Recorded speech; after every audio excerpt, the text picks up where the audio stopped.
ಹರೇ ಕೃಷ್ಣ. ಕೃಷ್ಣವಾಣಿಗೆ ಸ್ವಾಗತ. ಭಗವದ್ಗೀತೆ ಶುರು ಮಾಡೋದಕ್ಕಿಂತ ಮುಂಚೆ ಒಂದ್ಸರಿ ಹರೇ ಕೃಷ್ಣ ಮಹಾಮಂತ್ರ ಹೇಳೋಣ.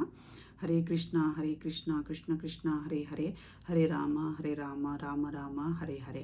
ಭಗವದ್ಗೀತಾ ಯಥಾರೂಪ ಬರೆದಿರೋರು ಶ್ರೀಮದ್ AC ಭಕ್ತಿ ವೇದಾಂತ ಸ್ವಾಮಿ ಪ್ರಭುಪಾದ, ಸಂಸ್ಥಾಪನಾಚಾರ್ಯರು, ಅಂತಾರಾಷ್ಟ್ರೀಯ ಕೃಷ್ಣ ಪ್ರಜ್ಞಾ ಸಂಘ. ಅಧ್ಯಾಯ 1, ಶ್ಲೋಕ 31. ನ ಚ ಶ್ರೇಯೋ ಅನುಪಶ್ಯಾಮಿ ಹತ್ವ ಸ್ವಜನಮಾಹವೇ ನ ಕಾಂಕ್ಷೋ ವಿಜಯಂ ಕೃಷ್ಣ ನ ಚ ರಾಜ್ಯಂ ಸುಖಾನಿ ಚ. ಅನುವಾದ: ಹೇ ಕೃಷ್ಣ, ಯುದ್ಧದಲ್ಲಿ ನನ್ನ ಬಂಧುಗಳನ್ನೇ ಕೊಲ್ಲುವುದರಿಂದ ನನಗೆ ಹೇಗೆ ಶ್ರೇಯಸ್ಸಾಗುವುದು ಎಂದು ಕಾಣಲಾರೆ. ಅನಂತರದ ಯಾವುದೇ ವಿಜಯವನ್ನಾಗಲಿ ರಾಜ್ಯವನ್ನಾಗಲಿ ಸುಖವನ್ನಾಗಲಿ ಬಯಸಲಾರೆ. ಸೊ ಇಲ್ಲಿ ಅರ್ಜುನ ಗೊಂದಲಕ್ಕೊಳಗಾಗಿ ತನ್ನ ಬಂಧುಗಳನ್ನೇ ಸಾಯಿಸಬೇಕಾ, ಕೊಂದರೆ ನನಗೆ ಏನು ಸಿಗುತ್ತೆ ಅಂತೇಳಿ ಶ್ರೀಕೃಷ್ಣನಲ್ಲಿ ಕೇಳ್ತಾ ಇದ್ದಾನೆ. ಕೃಷ್ಣ, ಈ ಯುದ್ಧದಲ್ಲಿ ನನ್ನ ರಕ್ತ ಸಂಬಂಧಿಗಳನ್ನೇ ಸಾಯಿಸೋದ್ರಿಂದ ನನಗೆ ಹೇಗೆ ಶ್ರೇಯಸ್ಸಾಗುತ್ತೆ? ಮತ್ತು ಈ ಯುದ್ಧವನ್ನು ನಾವು ಗೆದ್ದು ವಿಜಯರಾದರೂ ಕೂಡ ನಮಗೆ ನಮ್ಮವ್ರನ್ನೇ ನಾವು ಸಾಯಿಸಿದ ಮೇಲೆ ನಮಗೆ ಸುಖ ಎಲ್ಲಿರುತ್ತೆ, ಸಂತೋಷ ಎಲ್ಲಿರುತ್ತೆ ಅಂಥೇಳಿ ಕೇಳ್ತಾ ಇದ್ದಾನೆ. ಭಾವಾರ್ಥ: ಸ್ವಹಿತವಿರುವುದು ವಿಷ್ಣುವಿನಲ್ಲಿ ಅಥವಾ ಕೃಷ್ಣನಲ್ಲಿ ಎನ್ನುವುದನ್ನು ಅರಿಯದೆ ಬದ್ಧಾತ್ಮರು ದೇಹ ಸಂಬಂಧಗಳಲ್ಲಿ ಆಸಕ್ತರಾಗುತ್ತಾರೆ. ಇಂತಹ ಸನ್ನಿವೇಶಗಳಿಂದ ಸುಖವನ್ನು ನಿರೀಕ್ಷಿಸುತ್ತಾರೆ. ಬದುಕನ್ನು ಕುರಿತು ಇಂತಹ ಕುರುಡು ಕಲ್ಪನೆಯಲ್ಲಿ ಅವರು ಪ್ರಾಪಂಚಿಕ ಸುಖದ ಕಾರಣಗಳನ್ನು ಮರೆತು ಬಿಡುತ್ತಾರೆ. ಸೊ ನಮ್ಮ ನಿಜವಾದ ಸುಖ ಇರೋದು, ಸಂತೋಷ ಇರೋದು ಕೃಷ್ಣ ಅಥವಾ ಶ್ರೀಕೃಷ್ಣನ ಪಾದಚರಣಗಳಲ್ಲಿ ಅನ್ನೋದನ್ನು ನಾವು ಮರೆತು, ಅವನ ಸೇವೆಯನ್ನು ಮರೆತು, ಮಾಡೋ ಕೆಲಸ ಎಲ್ಲ ಅವನಿಗೆ ಅನ್ನೋದನ್ನು ನಾವು ಮರೆತು, ನಮ್ಮ ರಕ್ತ ಸಂಬಂಧಿಗಳು ಅಥವಾ ನಮ್ಮ ಸ್ನೇಹಿತರು, ನಮ್ಮ ಗುರುಗಳು, ಇವರಿಂದ ನಾವು ಸುಖವನ್ನು ನಿರೀಕ್ಷಿಸ್ತೀವಿ. ಆ ಥರ ಸುಖ ನಿರೀಕ್ಷಿಸಿದ್ದು ಅದು ಬಂದರೂ ಕೂಡ ಅದು ತುಂಬ ಟೆಂಪ್ರವರಿ ಆಗಿರುತ್ತೆ ಅನ್ನೋದನ್ನು ನಾವು ಮರೆತು ಹೋಗಿರ್ತೀವಿ. ಸೊ ಹಾಗಾಗಿ ಬದ್ಧಾತ್ಮರು ಅಂತ ಹೇಳಿದ್ದಾರೆ.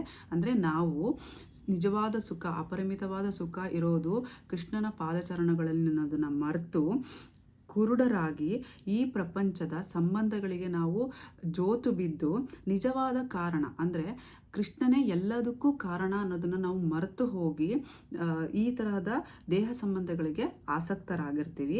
ಹಾಗೆ ಅರ್ಜುನನು ಕ್ಷತ್ರಿಯನ ನೀತಿ ಸಂಹಿತೆಯನ್ನು ಮರೆತು ಬಿಟ್ಟಂತೆ ಕಾಣುತ್ತದೆ. ಇಲ್ಲಿ ಅರ್ಜುನ ಯುದ್ಧ ಮಾಡಲ್ಲ ಅಂತ ಏನು ಹೇಳ್ತಿದ್ದಾನೆ ಅದು ನೀತಿ ಸಂಹಿತೆ. ಕ್ಷತ್ರಿಯನಾಗಿ ಯಾರೇ ಆಗಿರಲಿ, ನಮ್ಮ ಎದುರುಗಡೆ ಯಾರೇ ಇರಲಿ, ನೀತಿ ಸಂಹಿತೆಯನ್ನು ಉಲ್ಲಂಘನೆ ಮಾಡೋ ಹಾಗಿರೋದಿಲ್ಲ. ಹಾಗಾಗಿ ಮರೆತು ಬಿಟ್ಟಿದ್ದಾನೆ ಅಂಥೇಳಿ ಹೇಳ್ತಾ ಇದ್ದಾರೆ. ಸೊ ಸೂರ್ಯಮಂಡಲವು ಬಹುಶಕ್ತಿಯಿಂದ ಕೂಡಿದ್ದು ಅದರ ಪ್ರಭೆಯು ಕಣ್ಣನ್ನು ಕೊರೈಸುತ್ತದೆ. ಕೃಷ್ಣನೇ ನೀಡಿದ ಆಜ್ಞೆಯಂತೆ ಸೂರ್ಯಮಂಡಲವನ್ನು ಪ್ರವೇಶಿಸಲು ಇಬ್ಬರು ಅರ್ಹರು ಎಂದು ಹೇಳುತ್ತಾರೆ. ಕೃಷ್ಣನೇ ನೀಡಿದ ಆಜ್ಞೆಯಂತೆ ರಣಭೂಮಿಯಲ್ಲಿ ಸೈನ್ಯದ ಮುಂಚೂಣಿಯಲ್ಲಿ ಪ್ರಾಣಾರ್ಪಣೆ ಮಾಡುವ ಕ್ಷತ್ರಿಯನು ಮತ್ತು ಆಧ್ಯಾತ್ಮಿಕ ಬೆಳವಣಿಗೆಗೆ ಮುಡಿಪಾದ ಸನ್ಯಾಸಿ. ಸೊ ಈಗ ಸೂರ್ಯಮಂಡಲ, ಸೂರ್ಯನ ಜಾಗಕ್ಕೆ ಯಾರೇ ಹೋಗ್ತಾರೆ ಅಂದ್ರೂ ಅದು ತುಂಬ ಪ್ರಕಾಶಮಾನವಾಗಿರುತ್ತೆ ಮತ್ತು ತುಂಬ ಅದು ಶಾಖವನ್ನು ಕೊಡ್ತಾ ಇರುತ್ತೆ. ಅಲ್ಲಿ ಹೋಗೋದು ಅಷ್ಟು ಈಸಿ ಅಲ್ಲ. ಹೋಗಲಿಕ್ಕೆ ಇಬ್ಬರಿಗೆ ಮಾತ್ರ ಅರ್ಹರಿರೋದು.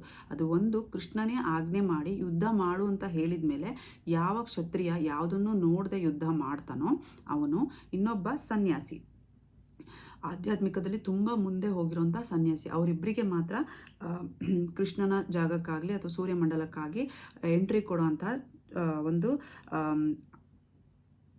ಅರ್ಹತೆಯನ್ನು ಹೊಂದಿರ್ತಾರೆ. ಅರ್ಜುನನು ತನ್ನ ಬಂಧುಗಳನ್ನು ಕೊಲ್ಲುವುದಿರಲಿ, ಶತ್ರುಗಳನ್ನು ಕೊಲ್ಲಲು ಸಿದ್ಧನಾಗಿಲ್ಲ. ಅರ್ಜುನ ಒಬ್ಬ ಕ್ಷತ್ರಿಯ ಆಗಿ ಅವನ ಬಂಧುಗಳನ್ನೇ ಇರಲಿ, ಅವ್ರ ಎದುರುಗಡೆ ಇರುವಂತಹ ಆಪೋಸಿಟ್ ಪಕ್ಷದಲ್ಲಿರುವಂತಹ ಸೈನಿಕರನ್ನ ಕೊಲ್ಲಿಕ್ಕೂ ಕೂಡ ಅವನಿಗೆ ಇಷ್ಟ ಇರೋದಿಲ್ಲ. ಅಷ್ಟರ ಮಟ್ಟಿಗೆ ಅವನು ಕ್ಷತ್ರಿಯ ಗುಣವನ್ನು ಮರೆತು ಹೋಗಿರ್ತಾನೆ. ಸೊ ಅದು ಹೇಗೆ ಅಂದರೆ ಹಸಿವಿಲ್ಲದವರಿರುವವನಿಗೆ ಅಡುಗೆ ಮಾಡಲು ಹೇಗೆ ಇಷ್ಟವಿರುವುದಿಲ್ಲವೋ ಹಾಗೆ ಅರ್ಜುನನು ತನ್ನ ಬಂಧುಗಳನ್ನು ಕೊಲ್ಲುವುದರಿಂದ ತನಗೆ ಸುಖ ಉಂಟಾಗುವುದಿಲ್ಲ ಎಂದು ಯೋಚಿಸುತ್ತಾನೆ. ಎಷ್ಟು ಚೆನ್ನಾಗಿರೋ ಎಕ್ಸಾಂಪಲ್ ಕೊಟ್ಟಿದ್ದಾರೆ. ಸೊ ಯಾರಿಗೆ ಹಸಿವು ಇರೋದಿಲ್ವೋ ಅವರಿಗೆ ಅಡುಗೆ ಮಾಡೋ ಒಂದು ಆಸಕ್ತಿ ಕೂಡ ಇರೋದಿಲ್ಲ. ಹಾಗೆಯೇ ತನಗೆ ಏನೂ ಸುಖ ಇಲ್ಲದ ಮೇಲೆ ನಾನು ಯಾಕೆ ಆ ಬಂಧುಗಳನ್ನು ಕೊಲ್ಲಬೇಕು ಅಂಥೇಳಿ ಇಲ್ಲಿ ಅರ್ಜುನ ನನಗೆ ಯುದ್ಧ ಮಾಡೋಕ್ಕೆ ಇಷ್ಟ ಇಲ್ಲ ಅಂತ ಹೇಳ್ತಾ ಇದ್ದಾನೆ. ಆದುದರಿಂದ ಅವನಿಗೆ ಯುದ್ಧ ಮಾಡಲು ಇಷ್ಟವಿಲ್ಲ. ಈಗ ಅವನು ಕಾಡಿಗೆ ಹೋಗಿ ನಿರಾಶೆಯಲ್ಲಿ ಏಕಾಂತದಲ್ಲಿ ಬದುಕಲು ನಿಶ್ಚಯಿಸಿದ್ದಾನೆ. ಆದರೆ ಕ್ಷತ್ರಿಯನಾದವನು ಜೀವನೋಪಾಯಕ್ಕಾಗಿ ಬೇರಾವ ವೃತ್ತಿಯನ್ನು ಅನುಸರಿಸಲು ಸಾಧ್ಯವಿಲ್ಲ. ಸೊ ಅವನಿಗೆ ಯುದ್ಧ ಮಾಡಲಿಕ್ಕೆ ಇಷ್ಟ ಇಲ್ಲ ಅನ್ನೋದು ಇಲ್ಲಿ ಗೊತ್ತಾಗ್ತಾ ಇದೆ. ಅವನು ನಿರ್ಧಾರ ಕೂಡ ಮಾಡ್ತಾನೆ, ನಾನು ಕಾಡಿಗೆ ಹೋಗ್ಬಿಟ್ಟು ಸನ್ಯಾಸಿಯಾಗಿ ಇದ್ದುಬಿಡ್ತೀನಿ, ಆದರೆ ನನಗೆ ಈ ಯುದ್ಧ ಬೇಡ ಅಂಥೇಳಿ ಅವನು ನಿರ್ಧಾರ ಮಾಡ್ತಾ ಇದ್ದಾನೆ. ಆದರೆ ಒಬ್ಬ ಕ್ಷತ್ರಿಯನಿಗೆ ಇದು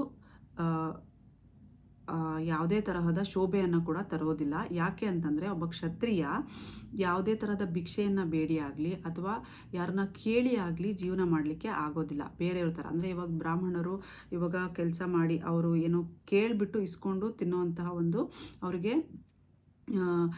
ವೃತ್ತಿಯಲ್ಲಿ ಅನುಸರಿಸ್ಬೋದು. ಆದರೆ ಕ್ಷತ್ರಿಯರು ಆ ಥರ ಮಾಡೋ ಹಾಗಿರಲ್ಲ. ಅವರು ಯುದ್ಧ ಮಾಡಬೇಕು, ರಾಜ್ಯ ಗೆಲ್ಲಬೇಕು, ಅದ್ರ ಮೇಲೇ ಅವರು ಜೀವನ ಮಾಡಬೇಕಾಗಿರುತ್ತೆ. ಆದುದರಿಂದ ಅವನಿಗೆ ಒಂದು ರಾಜ್ಯ ಬೇಕು. ಆದರೆ ಅರ್ಜುನನಿಗೆ ರಾಜ್ಯವಿಲ್ಲ.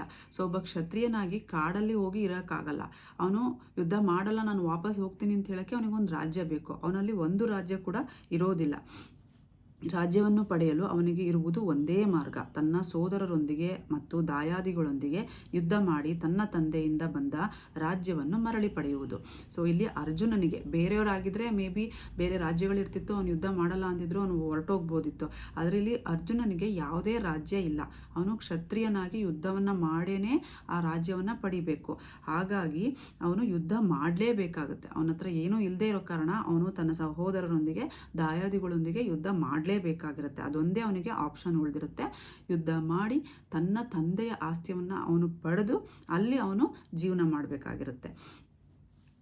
ಆದರೆ ಇದನ್ನು ಮಾಡಲು ಅವನಿಗೆ ಇಷ್ಟವಿಲ್ಲ. ಆದುದರಿಂದ ಅರ್ಜುನನು ತಾನು ಹತಾಶನಾಗಿ ಒಬ್ಬಂಟಿಯಾಗಿ ಕಾಡಿನಲ್ಲಿ ವಾಸಿಸಲು ಮಾತ್ರ ಯೋಗ್ಯ ಎಂದು ಭಾವಿಸುತ್ತಾನೆ.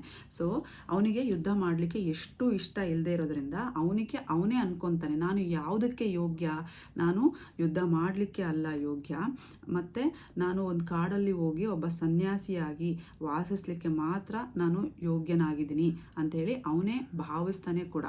ಇಲ್ಲಿ ಅರ್ಜುನ, ನಾನು ಯುದ್ಧ ಮಾಡೋದು ಬೇಡ, ಈ ಯುದ್ಧದಿಂದ ನನಗೆ ಏನೂ ಸಿಗಲ್ಲ, ವಿಜಯ ಸಿಕ್ಕರೂ ಕೂಡ ಅದು ನನಗೆ ಸಂತೋಷವನ್ನು ಕೊಡಲ್ಲ ಅಂತ ಹೇಳಿಬಿಟ್ಟು ಯುದ್ಧ ಮಾಡೋದು ಬೇಡ ಅಂಥೇಳಿ ನಿರ್ಧಾರ ಮಾಡ್ತಾನೆ.